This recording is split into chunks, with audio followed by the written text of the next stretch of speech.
has taken over. Let's go. It's Ferrall. Coast to coast. Steaks, chicks, stacks. You and I are going to make a lot of money. It's Ferrall, coast to coast.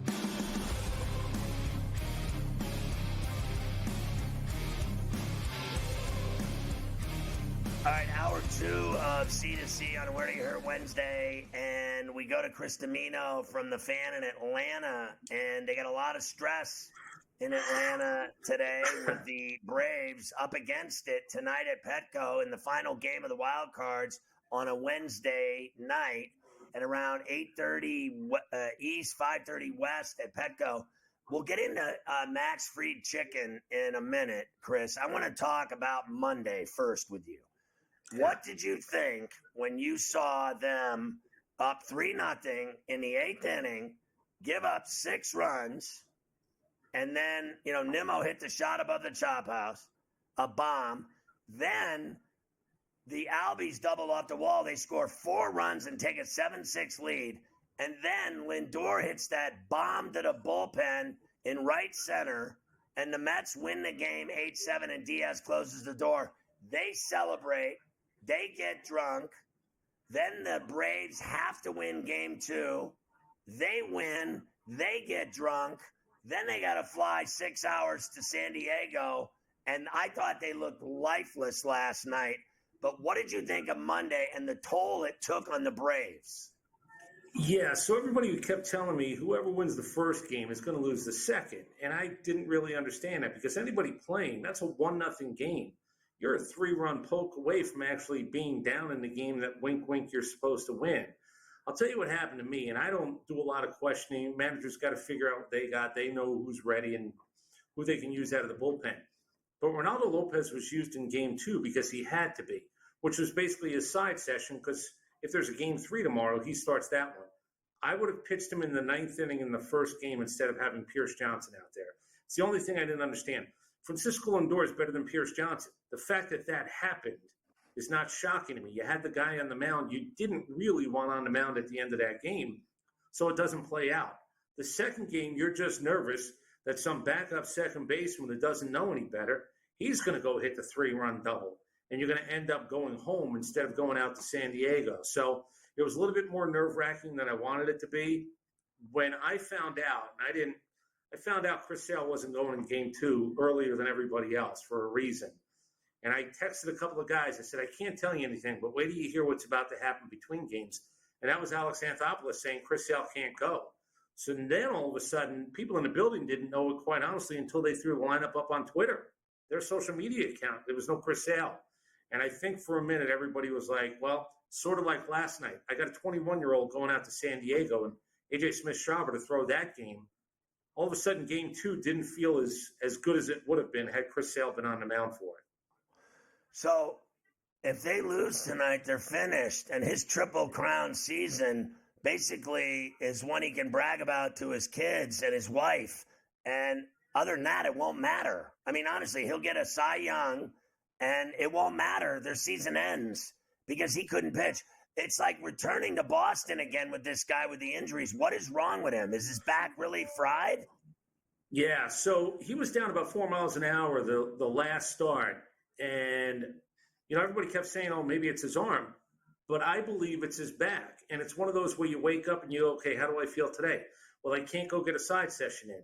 Now, all of a sudden, even if he felt great tomorrow and you said, or today, fly him out to San Diego, he hasn't thrown a baseball enough. Now, I will tell you, based upon the way he's attacked it this year, this has got to be killing him.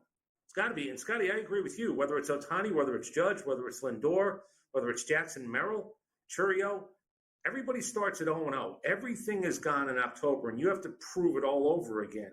It would be incredible if after all the injuries this year, the one given that you had, and he was the one given that you had, he's not able to go at all in a postseason series that you get bumped. It would just be, I don't want to say fitting as to how this year went, but it would be closer to fitting than anything else.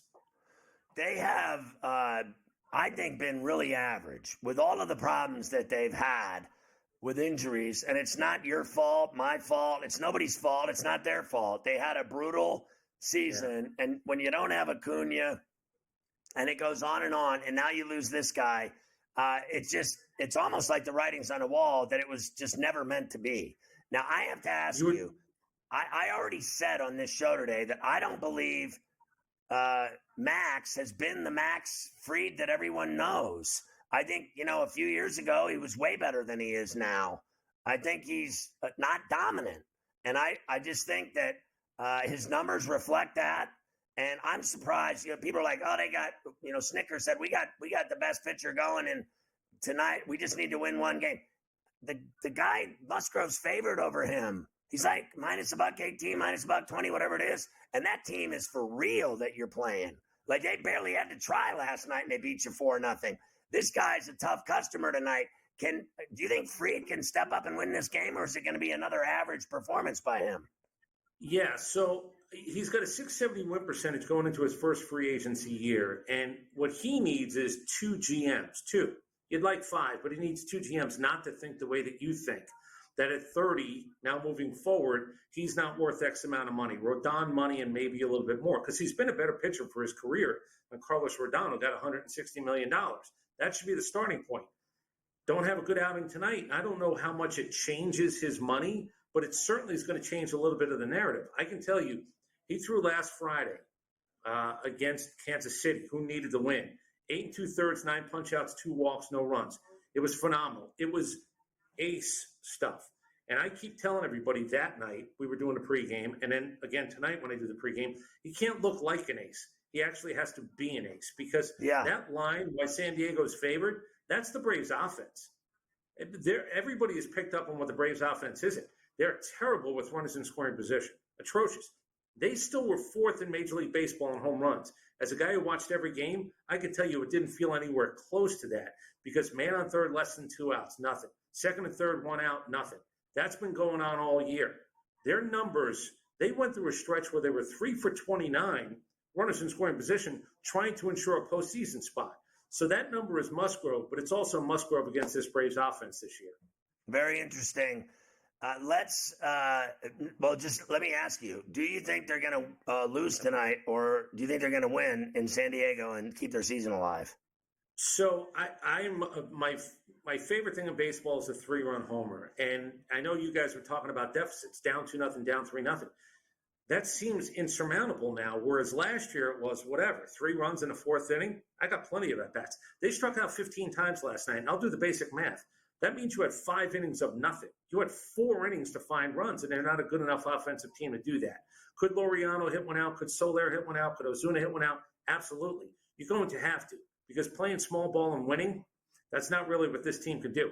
I like them enough today because I've seen them with their back up against the wall. But, Scott, here's the difference. They don't thump anybody. They don't win 3 games in a row by beating the dog out of people. It's just not who they are, which means their margin of error is really smaller and thinner than it's been for the last few years around here. I got, respectfully, a minute. What do you think of the Falcons tomorrow night at home against Baker Mayfield and that offense with Evans and Godwin, and the Bucs are pretty tough? Yeah, the problem is the Falcons' offense isn't. $100 million quarterback, 3 top 10 picks, and they didn't score a touchdown. Now, they won the game, but they've been involved in 2 games. Pittsburgh didn't score a touchdown against them, and Pittsburgh won. It's really kind of strange that it's happened to this team 2 times in 4 weeks. I wish I trusted the offense more. I just don't. I don't know if it's a learning curve. I don't know if it's play calling. The first week was a disaster. That was just, nobody really understood what happened. But if you can't score touchdowns in this league, you're asking your defense to do too much. There's been too many 3-and-outs. They are on a 6 for 27 stretch trying to pick up third downs. 2 for 9, 3 games in a row is what they did. And you don't win football games doing that. You've got to get into the end zone. Thank God they got a kicker who can hit a 58-yarder at the end of the game.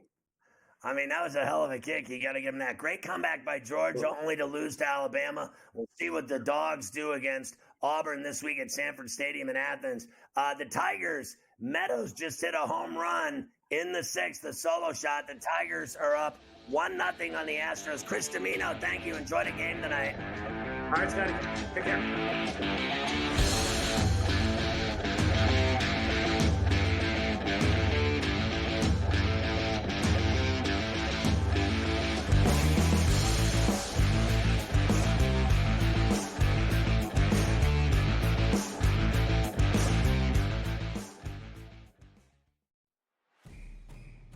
it's a new era in CFB to start off this year, put on full display. My take on this game is simple. I know some people will be upset about it.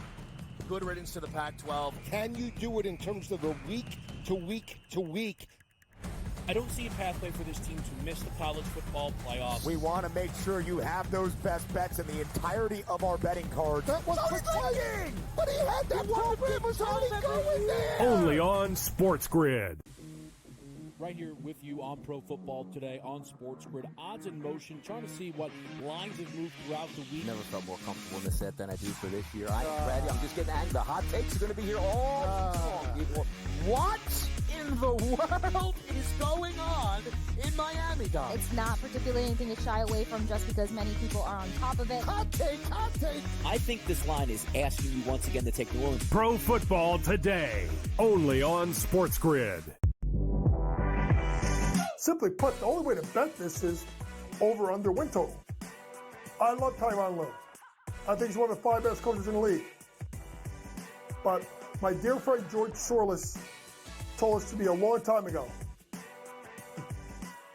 you can't win if you don't got the talent. Unfortunately, I don't think the Clippers have the talent to match up. Betting above the rim, only on SportsGrid. Brian Dable has been feeling it. He's in a foul mood. He's having stare downs with Pat Leonard and everything else. John Mara wants Brian Dable to go and get the next quarterback. They tried to get the next quarterback. We all watched it on Hard Knocks. They couldn't end up with Daniels. They couldn't end up with May. So they said, okay, we'll run it back a year. We'll go get Neighbors, and we'll tolerate. Ferrall Coast to Coast, only on SportsGrid.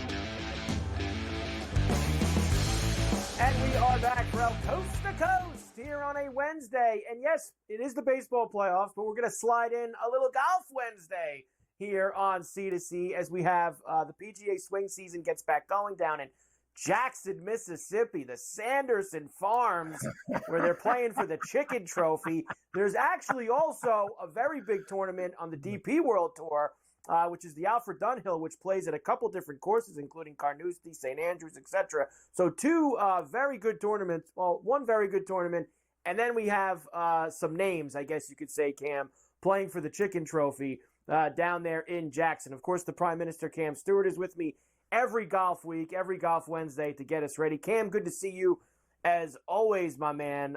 And let's get right into it. Sanderson Farms, of course, we know the deal now here. Once you get past the President's Cup, Ryder Cup, the names on the odds board, you know, it's a little bones for the buzzards if you're looking for star power. There's no question about that. But we have guys here who are playing for stuff, Cam. Let's remember, top 125 for the cards, guys getting into those first couple of spots for the elevated events in February. So there are some things here that we're looking at. In terms of the chalk, Nicky Dunlap is here this week, and he's got his spot locked up. But this guy loves winning golf tournaments, so why not? Keith Mitchell, Seamus Power, Maverick McNeely, Mac Hughes, Patrick Rogers, Johnny Vegas. I mean, what a – that. And by the way, that is the chalk. That is the top of the board. Guys, we normally Yes. Those guys are normally on the 9th page of the board, Cam. Let's get rolling because I want to get to the DP. Here's who I'm going with, Cam, and then we'll get your picks.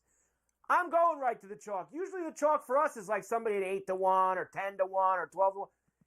In terms of pure talent, he's probably the best golfer in the entire field. He's won 2 tournaments this year. Nick Dunlap, 20-1. I'll go right for it. Ben Griffin finished second here last year, 35-1 for me. Mark put the Hubbard in the cupboard. Feels like he's going to win one of these jabroni events at some point, Cam. 60-1 there. Who else has played here well in the past? How about Higo? Hello, Garrick Higo, 110-1.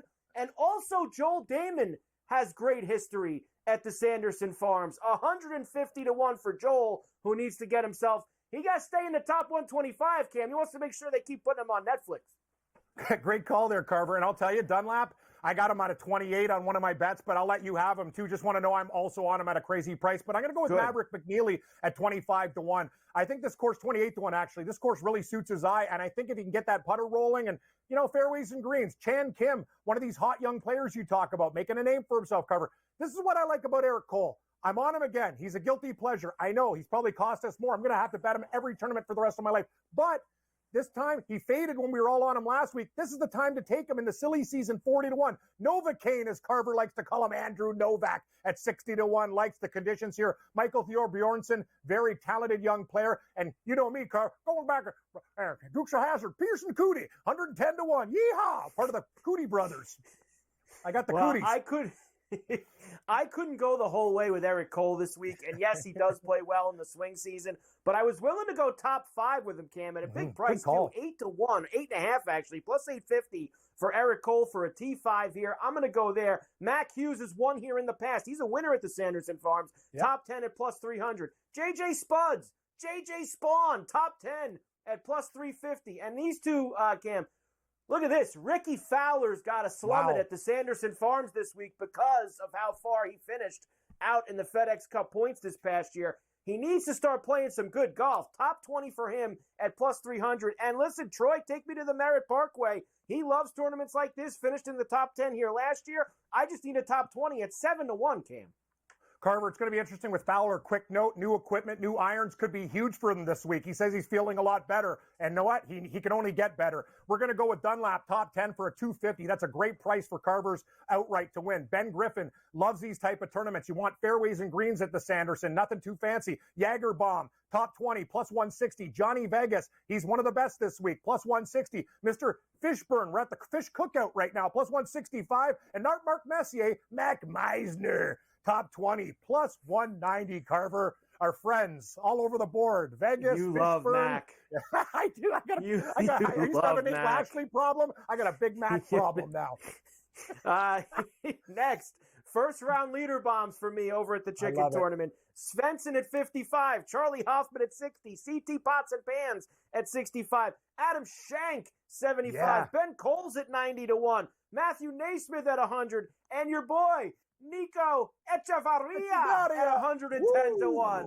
Let's Sounds like a Cinco de Mayo party. We got everybody, Carver. I'm going to tell you for my first round leaders, watch out, Hart Carver. You got to put $5 or $10 on Bo Hostler. Always out of the gate hot, and I love Hoffman and Svensson. So we got two of the same guys. Let's rock. Okay, good. Little first round. All right, the other tournament, DP World Tour across the pond, is a good one. The Alfred Dunhill Links, and this is they play at 3 separate tracks here, Cam. So you have St. Andrews, you have Carnoustie. The third one slips my mind off the top of my head because I'm trying to rush at this point. But this is one of the biggest event on the DP World Tour all year. And you talk about heavy hitters, Cam. Rory's here. John Rahm's here. Tommy Fleetwood. Tyrrell Hatton. Big names. Matthew Fitzpatrick won last year. He's in the field. So lots of big golfers. I'm going with Hatton. He's won this a couple times in the past, Cam. 11-1 for Tyrrell Hatton. Brooks Koepka, 20-1. Big name player. Thomas Dietrich at 60-1 to get involved this week. And how about a deep bomb with Matthew Jordan, 170-1 this week over there for the trifecta.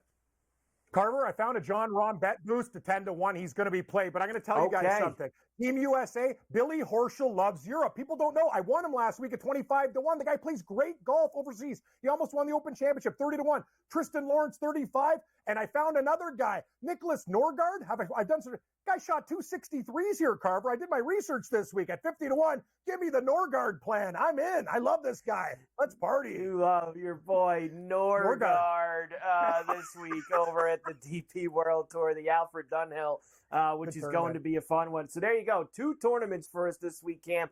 I think we have next week, I think for the first time ever, aren't they going to, is next week the Utah tournament? I think it is. Next week where they're going to Utah for the first time. Elevation, buddy. So, bombs away. Fresh course on the board for us. Cam Stewart, Sports Rage Late Night, of course, the Prime Minister, every week with me for the PGA Tour picks, the Sanderson and the DP. The Tigers got 2 on and 2 out here in the top of the 6th. They're trying to add on, still 1-0.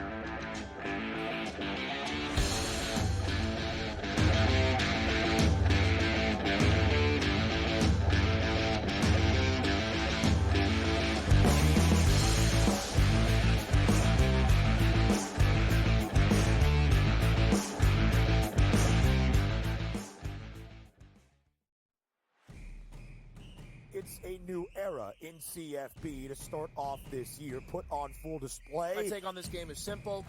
I know some people will be upset about it. Good riddance to the Pac-12. Can you do it in terms of the week to week to week?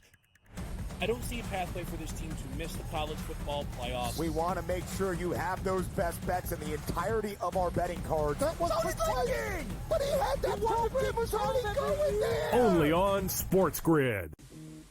Right here with you on Pro Football Today on SportsGrid. Odds in motion, trying to see what lines have moved throughout the week. Never felt more comfortable in this set than I do for this year. Brady, I'm just getting angry. The hot takes are going to be here all long, people. What in the world is going on in Miami, Dom? It's not particularly anything to shy away from just because many people are on top of it. Hot take. I think this line is asking you once again to take New Orleans. Pro Football Today. Only on SportsGrid. Simply put, the only way to bet this is over under win total. I love Tyronn Lue. I think he's one of the 5 best coaches in the league. But my dear friend George Sorless told us to me a long time ago, you can't win if you don't got the talent. Unfortunately, I don't think the Clippers have the talent to match up. Betting above the rim. Only on SportsGrid. Brian Dable has been feeling it. He's in a foul mood. He's having stare downs with Pat Leonard and everything else. John Mara wants Brian Dable to go and get the next quarterback. They tried to get the next quarterback. We all watched it on Hard Knocks. They couldn't end up with Daniels. They couldn't end up with May. So they said, okay, we'll run it back a year. We'll go get neighbors, and we'll tolerate. Ferrall Coast to Coast. Only on SportsGrid.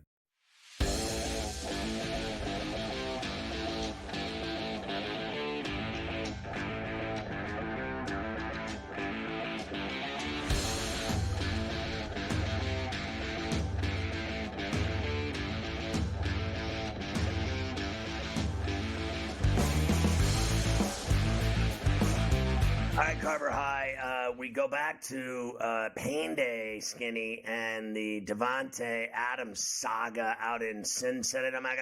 Beautiful down Las Vegas, baby. Yes, we certainly do. Quickly here, though, I will tell you, the Astros got out of that jam. After the homer, the Tigers put a couple guys on base, and Abreu was able to get out of it. So they go to the bottom of the 6th with Alvarez leading off for the Astros, minus 118. So the Astros still favored live, down 1-0 in the 6th. Yeah. So minus 118 for the Astros, minus 108 for the Tigers right now as we get things cooking here in the bottom of the 6th inning. And I believe Alvarez walked, Scotty, right? So you're a bit of ahead. So you got Alvarez now on first base.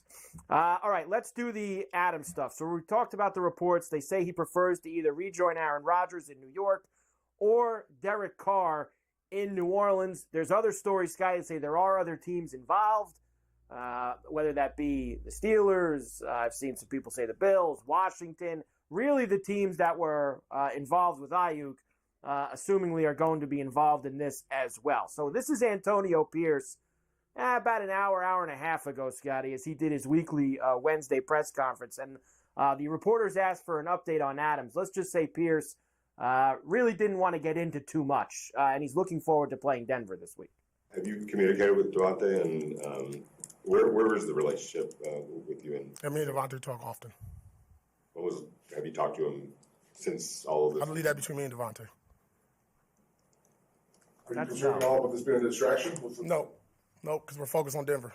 Antonio, given all the reports that are out there about Devontae, how are you able to focus simply on the Broncos coming up? I've been doing them. You talking about me personally? You, and then how do you keep because I mean, it starts with me, because that's my only focus. I get paid here to get ready each and every week for the opponent. I don't blink. I don't flinch. I don't know. I've said it before. Like, I've been through enough in my life with adversity and stuff that it doesn't bother me. I just move forward. The next obstacle in front of me is the Denver Broncos. And that's what I presented to my team, and that's what they're doing right now in the meeting, and we're about to go out to practice and do it versus the Broncos. So whatever. Like, have at it, tough guy. Like, this is the same guy that I knew in New York. He hasn't changed one iota. And, again, I'm just going to say it. He'll do anything. Cheat, lie, steal. I mean, that's the guy I know. I know him. I mean, he used to do my show every week. He, at Arizona State, that's all he did was cheat. And he got out of there like a felon. Like, he was like a cat burglar in the night. I mean, honestly, this guy prowling around, him and Herm Edwards, what a couple they were. And then now he's Mr. Tough Guy in Las Vegas with the whole attitude. Like everybody's out to get him, and he's not afraid of anybody, and he's a badass, and we're all supposed to be afraid of him because he played in the NFL, and it's just so tired to me. His whole act is so stale, and I can't wait for him to fail there like he does everywhere else. The only time he's ever done anything is with the Giants. That was it, and that was because the Giants were really good. I'm sure he cheated there, too. God only knows what he was doing there. Roids, I don't care. Something. He had to be doing something because he always has. He's always been up to no good, I'll tell you that much. And you can quote me on that. I don't give a rat's ass. Maybe call him up, tell him I said so. I hate him. I can't stand the guy. I don't care what he thinks of me. Yeah, I know he don't like me, tough guy so have at it. Out there, he does have the tough guy act going. Get in line. Out there, Get in line. With the I don't like the line goes all the way to the cinema. Get some popcorn and some candy, some Twizzlers, so you can chew on something while you wait for me. After the Alvarez walk, Scotty, the Tigers extinguished it very quickly. Bregman flew out to left field, and then Brisky got Diaz to wrap into a around the horn double play. So they get out of the mess. They go to the 7th, 1-0 Tigers. 9 outs, and that flip. We need 9 Tigers outs. now Trevor. 9 outs, and they've used a plethora of guys already today. A lot of their arms, so they're going to need a few more to get these 9 outs against the Stros. They got the arms, and they got them. They got the arms. They certainly do. Just to piggyback the Aaron Rodgers thing, he said his relationship with Robert Saleh is great. I don't believe him, by the way, but he says his relationship with Robert Saleh is great. Everybody's trying to split those. I don't think he listens to one word that guy says ever. No, he doesn't, and that's just the way that it is. And we've been through this enough already. Saleh's just a bad coach. That's all. And Rodgers is going to do whatever he wants. He's not going to listen to Saleh because he knows Saleh's a bad coach. That's what it comes down to. Rodgers is the coach of the Jets.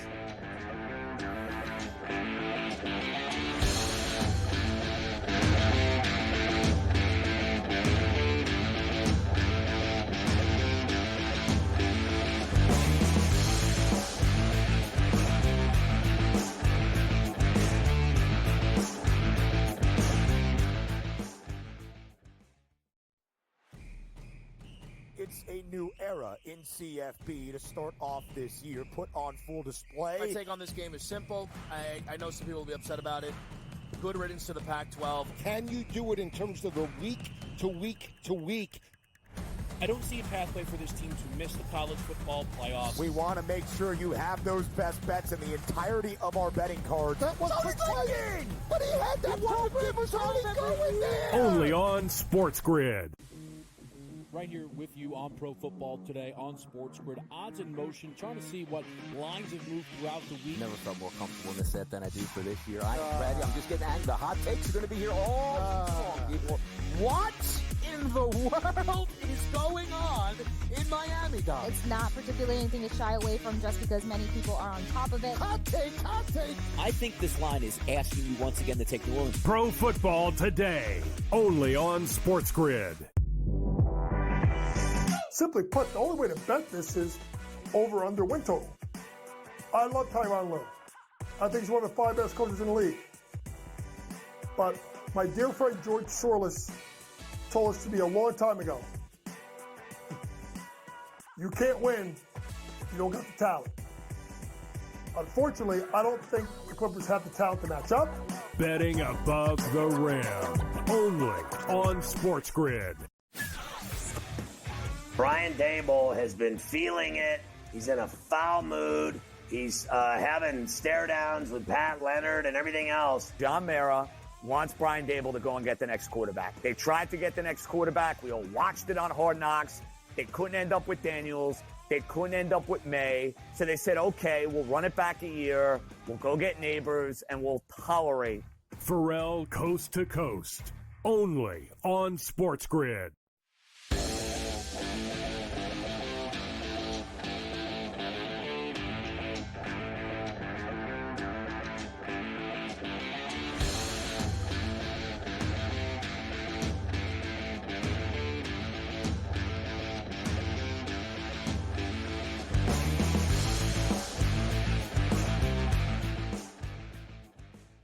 So it'll be the toughest 9 outs of their lives.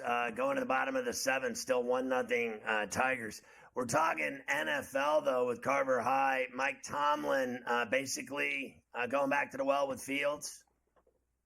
He's going back to the well with Fields. Now, it's funny. Yesterday, and I'm going to play you some of what he said yesterday now, but yesterday he had said that Fields was going to start ramping up this week in terms of doing a little bit more at practice. Apparently today wasn't that day, Scotty, because they listed him as limited today. So the ramping up that Tomlin had spoke of is not there yet for Russ. Of course, everyone in the Steeler media just wants him to do one thing, Scotty. And I think we've played some variation of this clip for the last 3 weeks. And this is this week's variation of it. They just want him to say that Fields is the starting quarterback of the Pittsburgh Steelers, and Mike refuses to give any of them the satisfaction. Here's Mike Tomlin. Justin getting to a point where his play is such that Russ's help is sort of immaterial. You're just staying with the guy where the team's producing it. There's a potential for that, but we're not there as I stand here today. Is there anything Justin can do to prove it right now while Russ is injured? Play well, win. That's our business. There you have it. Win. They love going, Mike, with this stuff. It is amazing. So it'll be, of course, the Sunday night game at the place the Steelers play. Cowboys and the Pittsburgh Steelers. As of right now, we're still sitting where we've been all week. Actually, now -1.5 for the Steelers. 43.5 the total. One note for Dallas, Scotty. No Cooks. Brandon Cooks won't play. Infection in his knee. So one of the wide receivers will be out. We already know Parsons and Lawrence also going to be missing for the Cowboys. You know, it's the same thing I said last week. No Adams, no Crosby. I don't care. They still won the game and they covered. So obviously I want the Steelers to win the game, and I think he's going to have problems with Dallas. I think Fields will have his issues, and I think Dak Prescott can beat the Steelers in Pittsburgh. I do think Dallas can win the game. I think they will. That'll be fun on Sunday night. Next, of course, it won't be fun for you. I think it's going to be a fun game. It might be fun for you. I told you yesterday. I hope they win. I really Steelers do. Win the I'm not game. feeling it. Do you ever just admit, like you said last week ago, this is a bad spot for the Bills? I mentally prepared myself all week long that they were going to lose to Baltimore. I had it by the time the weekend rolled around. I was like, yeah, obviously I'm rooting for them, but I am not going into this with any aspirations that they're going to win this football game. And it sounds like you're doing that with the Steelers this week, thinking that they might.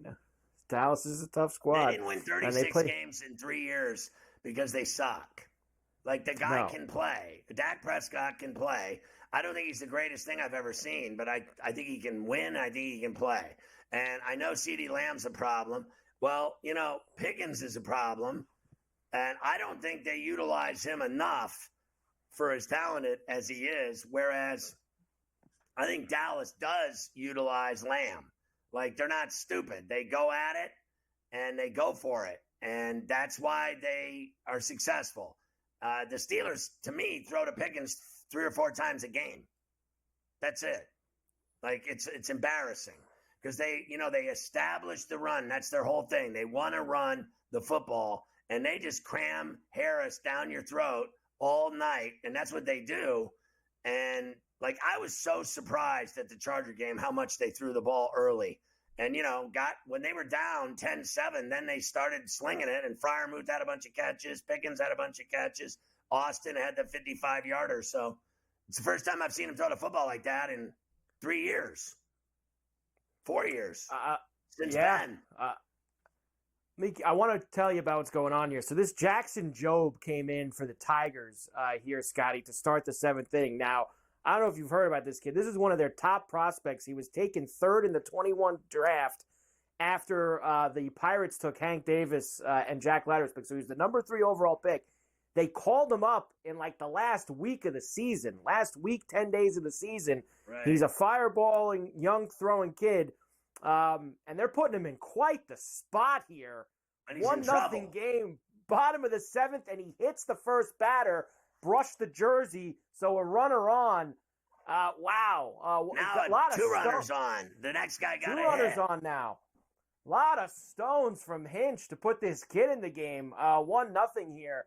Who's only thrown, it said, 4 innings in the majors. He only came up at the end of the year and threw 4 innings. He's already let 2 on. I'd yank him right now. I would probably find another option. I mean, that's and yeah, there it is. I'm finally seeing the hit the center. So remember what we just said. It's 1-0, and they got 2 on and nobody out. Remember what we just said. I'd yank him, and let's see if he gets out of this jam. Because he made cable in his trousers. Like right now, he's tripping. He looks nervous. He looks nervous. Is right. He's all over the right place now. too. He's beaning batters and he's throwing balls. That pitch right there was a foot off the plate. Maybe 2 feet. Maybe 2 feet indeed. All right, let's go through the next one and we'll see how young Jackson does out here for the Tigers. Mike McDaniel and the Dolphin offense, we've said it, without Tua, they have been absolutely brutal. No-showed again Monday night against the Titans at home. Here's McDaniel. He's going to make it pretty simple for you, Scotty. Offense sucks right now. It just feels like offense that's not good enough, generally. And like whether that's coaching or playing, we're all in it together, so it's a bottom-line business. I think there's strengths and weaknesses that everybody provides. I mean, what was that look right there, bro? I don't know. You know what? That's the guy in New York City that's going on a robbery spree, and he knows he's on camera, but you still can't see his eyes. He's got the bill of the hat down, the black hoodie. I mean, honestly, what is going on with Mike this season? All these Miami Vice looks, the new glasses, the beard. He's got like 2 or 3 different pairs of glasses now. And I'm telling you, Joe is in all kinds of problems. He's stressing out. I mean, he needs a shrink. I just cannot have this with this kid. I'm stunned he brought this kid in such a big spot. 1-0 in the 7th inning, but this is where we're at. The game. It very well might. More bad news for the Dolphins today is it hasn't gotten bad enough for them this year. Pass rusher Jalen Phillips, one of their best players on defense. Remember, he missed almost all last year with that Achilles injury. Well, now he's going to miss almost all of this year. Knee injury, done for the season. He just posted on social media a couple minutes ago. I can't believe it because he was such a great player with the Canes, and he's a really good I think he's a really good defensive player. And all I know is, I don't know what's happened now. The bases are loaded now. Or no, the runners are on. Yeah, it's bases loaded. Oh, this guy's melting like an ice cream cone. Are they gonna? How long are they gonna let it go on for?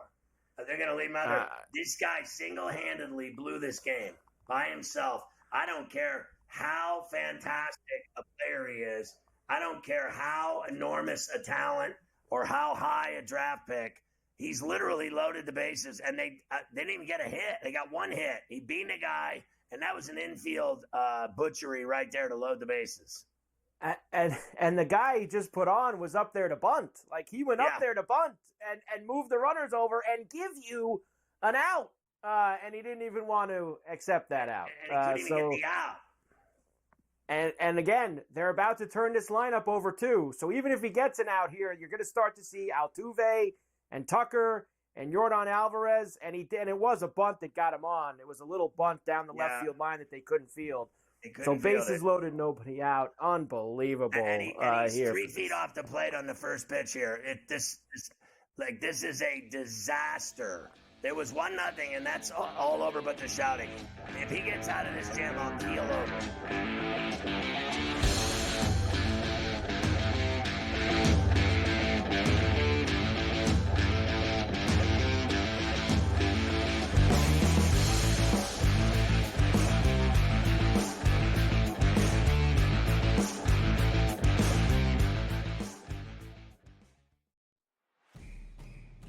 It's a new era in CFB to start off this year, put on full display. My take on this game is simple. I know some people will be upset about it. Good riddance to the Pac-12. Can you do it in terms of the week to week to week? I don't see a pathway for this team to miss the college football playoffs. We want to make sure you have those best bets in the entirety of our betting cards. That was playing, but he had that program was already going there. Only on SportsGrid. Right here with you on Pro Football Today on SportsGrid. Odds in motion, trying to see what lines have moved throughout the week. Never felt more comfortable in the set than I do for this year. Brady, I'm just getting angry. The hot takes are going to be here all season. What in the world is going on in Miami, Dom? It's not particularly anything to shy away from just because many people are on top of it. Hot take. I think this line is asking you once again to take New Orleans. Pro Football Today. Only on SportsGrid. Simply put, the only way to bet this is over under win total. I love Tyronn Lue. I think he's one of the 5 best coaches in the league. But my dear friend George Sorless told us to me a long time ago, you can't win if you don't got the talent. Unfortunately, I don't think the Clippers have the talent to match up. Betting above the rim. Only on SportsGrid. Brian Dable has been feeling it. He's in a foul mood. He's having stare downs with Pat Leonard and everything else. John Mara wants Brian Dable to go and get the next quarterback. They tried to get the next quarterback. We all watched it on Hard Knocks. They couldn't end up with Daniels. They couldn't end up with May. So they said, okay, we'll run it back a year. We'll go get Neighbors, and we'll tolerate. Ferrall Coast to Coast. Only on SportsGrid.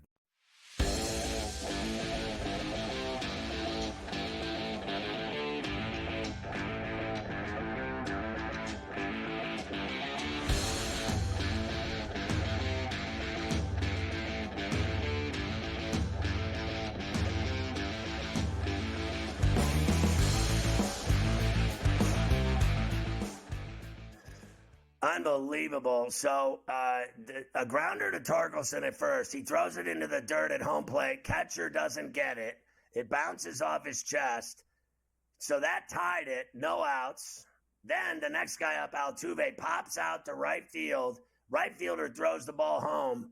Safe at the plate. Pena slid past the tag and was safe. And it's 2-1 Astros now, and they're going to win. And Job is leaving the game. Nice job, kid. Keep your chin up. You just cost him the game. Honestly, he did.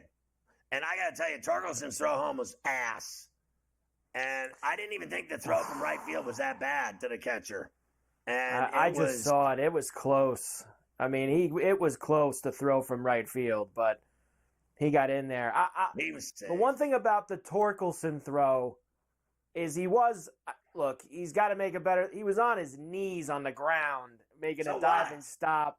He's got to still do a little bit better than that. It wasn't a great throw. Throw it in the dirt.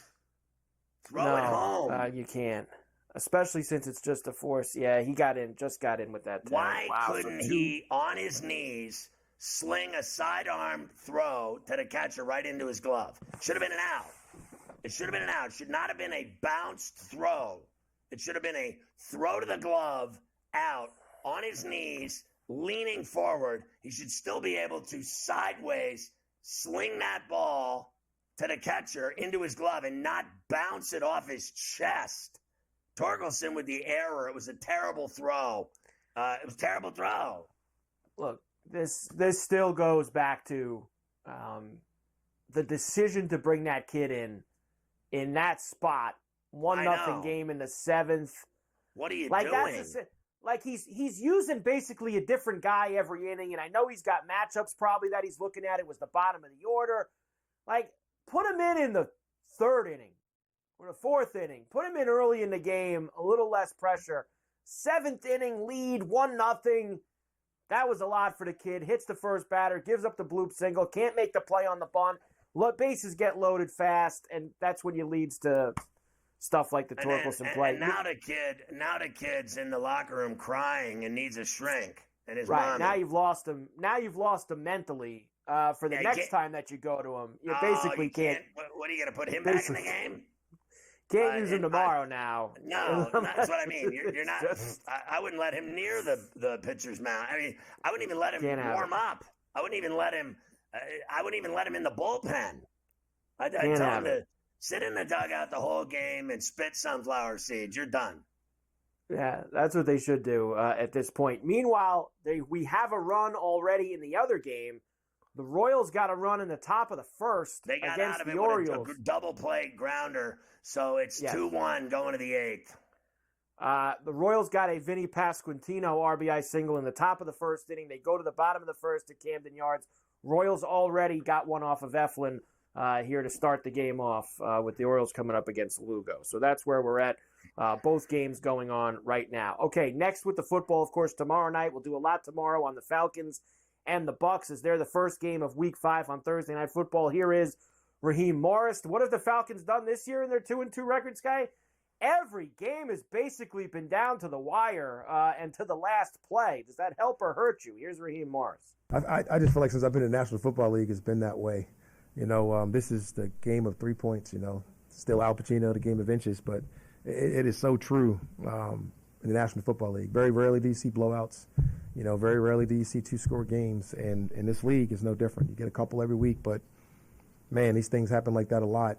And when you go out there and you have a plan and the guys go out there and execute and you get a chance to win, we play some very tough opponents. We play some very tough teams. And, our combined records of teams we played are pretty good. So, I don't think it's a luck thing. It's a fortunate thing. I think it's just the guys going out there and giving it his all and finding out where you're in it. Yeah, I'm not gonna argue with that. But look, like I said, they won this week on a 58-yard bomb field goal. If it wasn't for that guy's leg, they lose that game. And now they're taking on a guy that is just a gamer. I think Mayfield's a gamer. And to me, Godwin and Evans are a problem. I mean, when is Mike Evans not catching passes and scoring touchdowns? I mean, this guy, rack him up already for a tutty tomorrow night. I mean, it's just automatic. The guy scores every game. He's a great player, your boy Toenails. And I still like Tampa. I think the Falcons are all right. I mean, I'm not scared of the Falcons. I mean, the Steelers even kicked their ass. Falcons minus 1.5, 43.5 for Thursday Night Football. Obviously, we'll do a lot more of it tomorrow. And yeah, right. I think that Mike Evans might be on the tutty list tomorrow when we do it. Maybe even the first touchdown of the game. We'll see how all that gets factored in tomorrow when we go to the window with that. All right, a few other things here. As far as the Giants go, they are heading to Seattle this week, Scotty. And I'd say it's not looking great that they're going to have Malik Neighbors heading there with them. Well, that's a loss. That's a loss. Neighbors did not practice today. He is still out with the concussion that he suffered last Thursday against Dallas, so he has not gotten any better there. That is not good for them because I think he's been, I guess you could call it nicely, all of the Giant offense this year. Yeah. Would that be fair to say? He's been all of the Giant offense. And they're going to a place where they never win, which is in Seattle against the Seahawks. Seattle minus 6.5, 43.5 right now. I mean, and particularly after they lost to the Lions at Ford Field, now they're going home to Lumen Field. I mean, I don't like that big number, but I still like the Seahawks to win that game. So it's a roll of the dice that they win by a tutty. And win by 7, because I think 6.5 is a scary number in the NFL these days. To me, that's just too many points. I don't care if Neighbors is playing or not. These spreads, when they get above 5.5, when you get to 6 and a hook, 7 and a hook, forget about it. I was on the Broncos at 7.5 against the Jets. How many people lost money on the Jets last week thinking that was just easy work? There is no such thing in the National Football League. It's pain day, son, for a reason.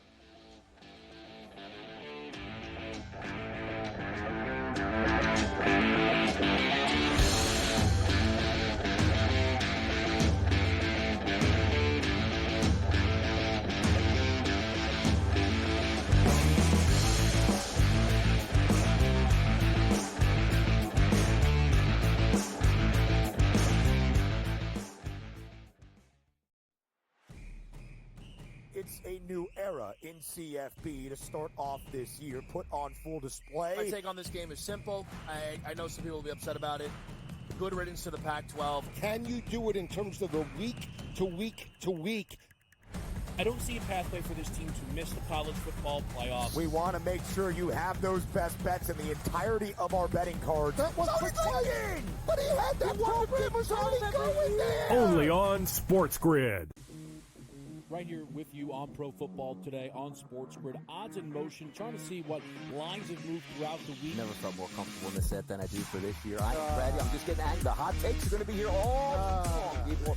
What in the world is going on in Miami, guys? It's not particularly anything to shy away from just because many people are on top of it. Hot take. I think this line is asking you once again to take New Orleans. Pro Football Today. Only on SportsGrid. Simply put, the only way to bet this is over-under win total. I love Tyronn Lue. I think he's one of the 5 best coaches in the league. But my dear friend George Sorlis told us to me a long time ago, you can't win if you don't got the talent.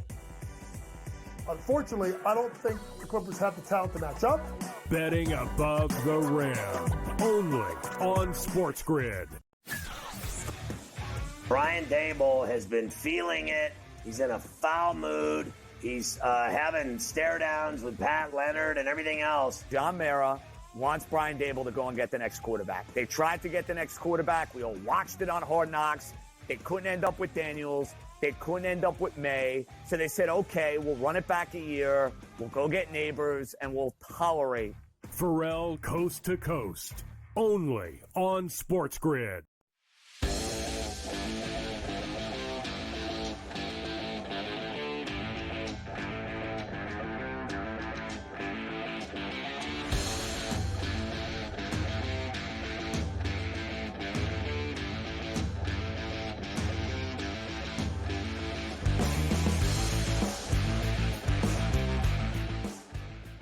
Oh, that got away from him. That's going to tie the game. That tied the game. A wild pitch. It got away from the catcher and bounced up in the sky and went way behind the plate, and there was no chance of getting a runner at third. It's tied at 2s at Minute Maid. There you go. They got runners on the corners with 1 out and got a wild pitch in the dirt that bounced 40 feet in the air, and the Tigers have tied it.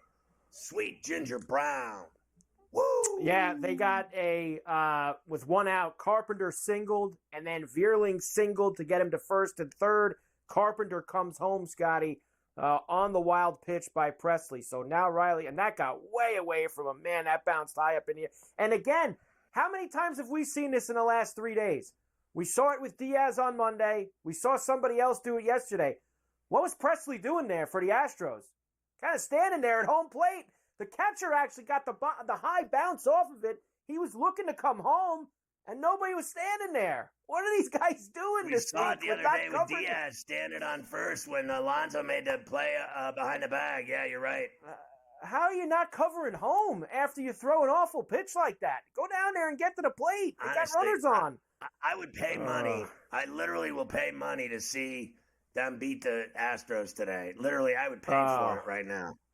Riley Green struck out with the runner at second, so it's 2 outs now. They got the go-ahead run at second. All they need is a single, and then they're, 6 out away. They won't get him in. It's tied at 2s. This game's looking like, and you talked about Hader. They pitched him yesterday. They're going to pitch him again today, obviously, it would seem. But then if this game goes into extra innings and he's already pitched in like the 9th inning, then it changes everything in the 10th, 11th if they go that long, honestly. And they don't do that silly runner at second base in the playoffs. No, they do not. Thank God. Which is the dumbest thing I've ever seen in my life in baseball. Yes. The dumbest thing. So they could speed up games and keep Pete Rose out of the Hall of Fame.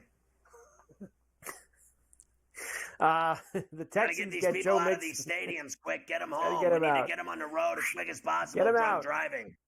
Nobody wants to be at those games. The Texans did get Joe Mixon and Tank Dell back in practice today. They didn't have them last week. They have the Bills coming to town this week. Tomorrow I'll have a lot. Of course, today, what they run and ask Allen and Diggs about. Allen and Diggs playing each other this week, so we'll bore that, continue to beat that horse tomorrow on Coast to Coast. Bills -1.5. 47.5, the total here. As I said to you yesterday, I would not surprise me. I can't believe honestly, I can't believe the Bills are favored to be the Texans, the mighty Texans. How are the Bills favored, Scotty, against the mighty Houston Texans this week? I think they're favored because I think they're going to win.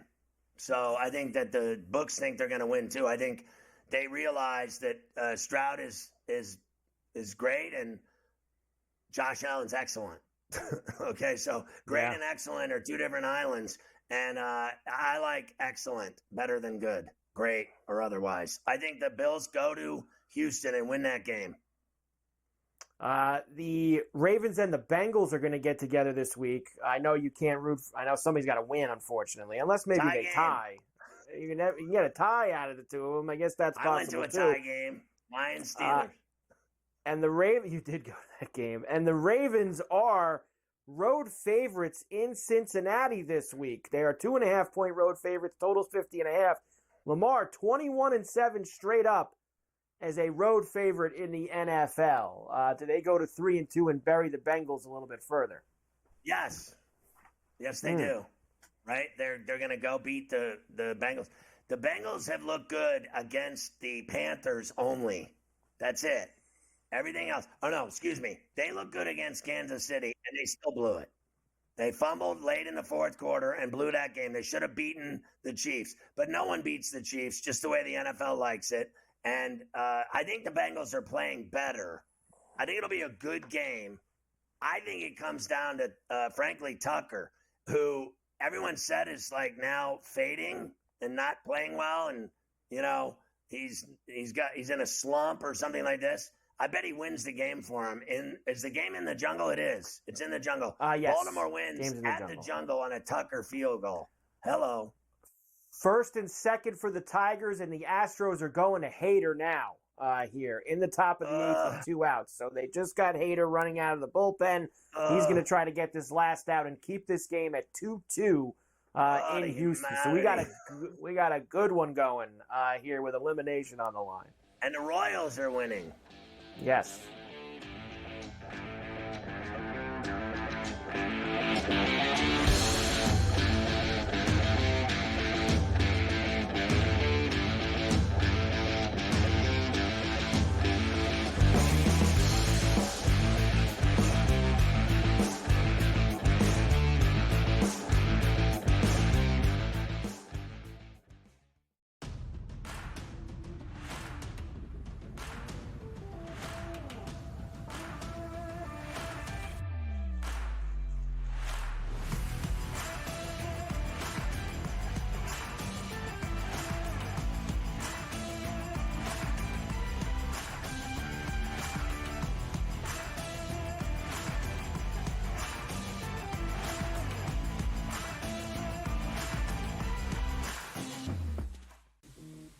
Right here with you on Pro Football Today on SportsGrid. Odds in motion, trying to see what lines have moved throughout the week. Never felt more comfortable in the set than I do for this year. Brady, I'm just getting angry. The hot takes are going to be here all week long.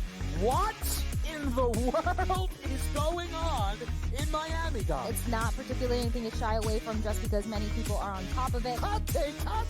I think this line is asking you once again to take the room. Pro Football Today, only on SportsGrid. The sharpest football contest show in the land, the Las Vegas Football Contest Show, focuses on Circus Sports Million, Circus Survivor, and the Westgate Super Contest, handicapping the games and releasing our contest picks every week of the season. With 2 former Super Contest winners, Brady Cannon and James Salinas, a former NFL player, Mike Pritchard, and over $1 million in contest prize money won combined, the Las Vegas Football Contest Show will have you prepared this season like none other. There is going to be an energy to game time decisions that you will feel night in and night out. We're going to go through every single thing, and I've got a great team behind me that's going to help me get the job done. I want this to be the place that people come to. We are going to hit every single one of those markets that you need to know about. There is not going to be a better place, I promise you, than Game Time Decisions. We will have everything at our disposal, and we will use that to our advantage. I'm Kevin Walsh. Tune into Game Time Decisions from 6 to 8 p.m. Eastern on SportsGrid.